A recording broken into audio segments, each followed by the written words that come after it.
여러분 안녕하세요. 부동산 부투칠성 김하인쌤입니다. 화해인의 민박 59일째 체험을 시작하겠습니다.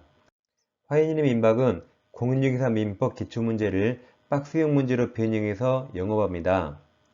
박스형 문제를 공부함으로써 기출문제를 보다 더 정확히 분석할 수 있습니다. 지금 제가 시선집중 강의도 같이 병행하는데 시선집중 강의 들으시고 교재로 복습하신 다음에 이 민박 문제까지 풀면 가장 상호 보완적으로 완벽하게 마무리 정리할 수 있습니다. 자, 민박 59일째도 지난 시간 58일째에서 가등기 담보법을 공부하겠습니다. 지난 58일째는 기속청산을 자세히 공부했습니다.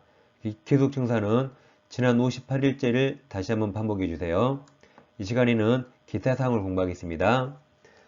자, 가등기 담보가 있으면 저당권하고 똑같습니다. 저당권에 대입하면 되겠습니다.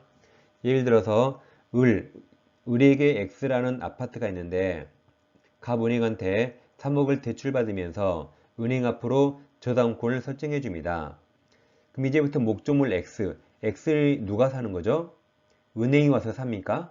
그런 거 아니죠. 여전히 설정자, 채무자 을이 여전히 사용합니다. 이처럼 저당권자는 저당 목적물을 점유하지 않습니다. 따라서 을이평액 임대차에서 월세 차임이 나오면 이 월세 을이 받죠.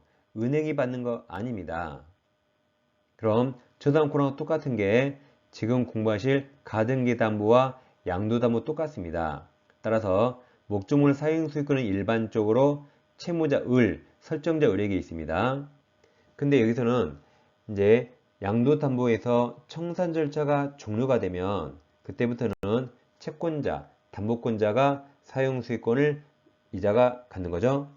두 개를 잘 나눠서 보면 되겠습니다. 다시 여기서 이평액이 임대차 하면 월세 차임은 채권자가 받는 거 아니라 그랬죠. 여전히 채무자 을이 받습니다. 그래서 담보권자 갑은 설정자 채무자 을이나 또 을로부터 사용수익권을 승계한 자 임차인 이 평에게 월세 달라고 못한다 그랬죠. 따라서 임료상당의 손해배상 청구도 할 수 없고 부당이득 반환 청구도 할 수 없습니다. 월세는 을이 받습니다. 다음 양도담보권자의 인도 청구가 있는데 담보권자가 있으면 채무자가 이행 지체에 빠집니다. 그리고 그 채무자로부터 점유이주 만든 제3자가 있다면 이자들에게 부동산 인도 청구해야 되는데 그 법적 근거가 문제가 됩니다. 자, 그럼 양도담보권자는 청산까지 해야 소유자죠. 아직 청산했단 말 없죠? 그럼 아직 소유자 아니라 소유권으로 인도 청구 못하고 이제 이행 지체했으니까 담보권을 실행해야겠죠? 그래서 실행을 근거로 인도 청구해야 됩니다. 법적 근거를 잘 비교하세요. 자, 이제 문제를 풀어보겠습니다. 1번. 갑은을에게 빌려준 1000만원을 담보에 동원하면서요. 담보하기 위해서 을소유 X토지죠? 시가 1억 원에 가등기 동원한 칩니다. 쏘릅니다. 갑이 가등기 담보를 치르겠죠. 친 다음 병이 X토지에서 저당권 동원하면서요. 병이 치대가 있다. 자, 옳은 겁니다. 자, 기억은 가로를 2개 칠 겁니다. 첫 번째 가로 을의 채무 변제 의무 가로쳐요. 두 번째 가로 갑이 가등기 말소 의무 가로칩니다. 그럼 첫 번째 가로 변제는 1초 만에 끝나죠.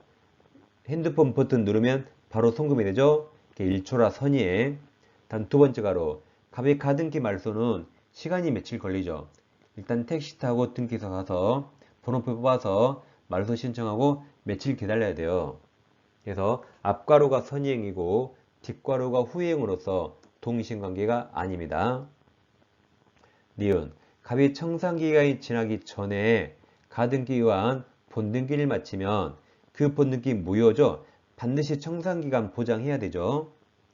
디귿 병은 후순위 권리자는 청산기간 내입니다. 청산기간 내에 그 피담보 채권 변제기 도래하기 전이라도 목적물 경매를 청구할 수 있습니다.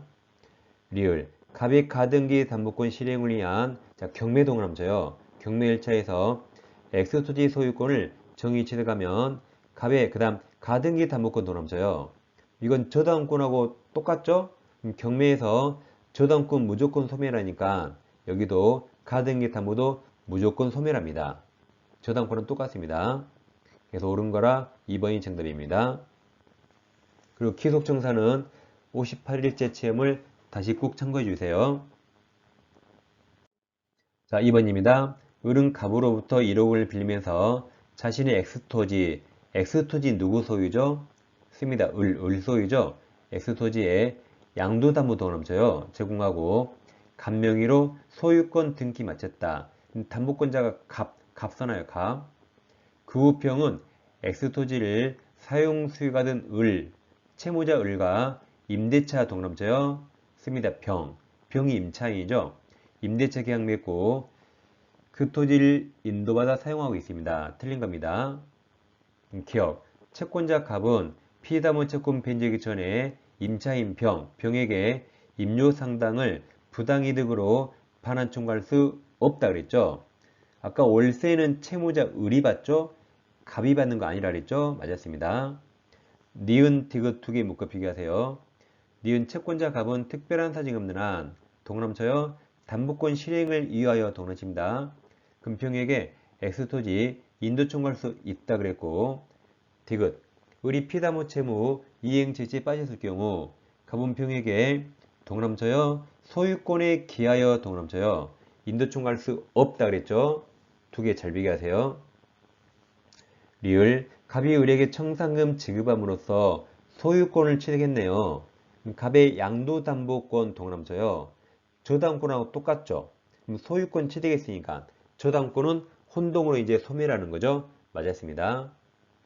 미음 지난 시간에 공부했어요.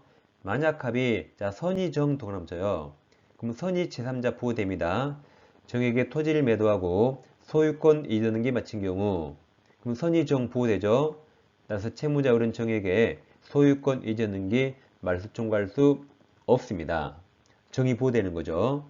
예, 틀린 거라 정답은 4번이 되겠습니다.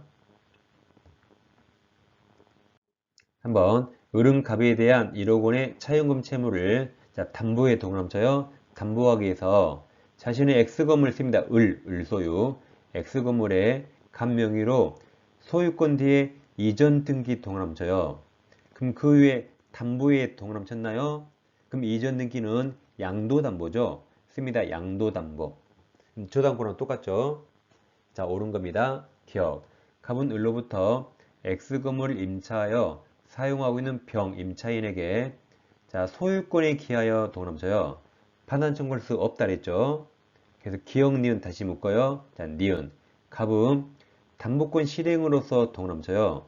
을로부터 임차하여 X건물을 점유하고는 병에게 인도 청구할 수 있습니다. 둘 다 맞았네요. 두 개 잘 비교하세요. 디귿. 갑은 을로부터 X건물을 임차하여 사용하고 있는 병에게 임료상당 부당이득 반환 청구할 수 없습니다. 월세는 을이 받는다 그랬죠. 채권자 갑이 받는 거 아닙니다. 리을. 갑이 X건물을 선의정 동남쳐요. 보호되는 거죠. 선의 3자 보호됩니다. 정에게 소유권 등기 해준 경우 을은 정에게 소유권 이전 등기 말소 청구할 수 없습니다. 옳은 거라 정답은 3번이 되겠습니다. 4번 가등기 담보법 설명 옳은 겁니다. 가등기 담보 마친 부동산에 대해서 강제담의 경매 동남쳐요. 경매가 된 경우 담보 가등기는 저당권하고 똑같죠. 그럼 무조건 매각으로 소멸한다. 무조건 소멸한다죠. 자, 니은. 가등기 피담보 채권은 당사자 약정에 의하는 거죠. 관계없이 들렸죠. 약정에 따릅니다. 다음 가등기의 원인 증서인 매매이약서상 매매대금 한도로 제한되는 거 아니죠. 매매이약서상 매매대금의 형식에 불과하고 실질 당사자 약정에 따라 결정됩니다.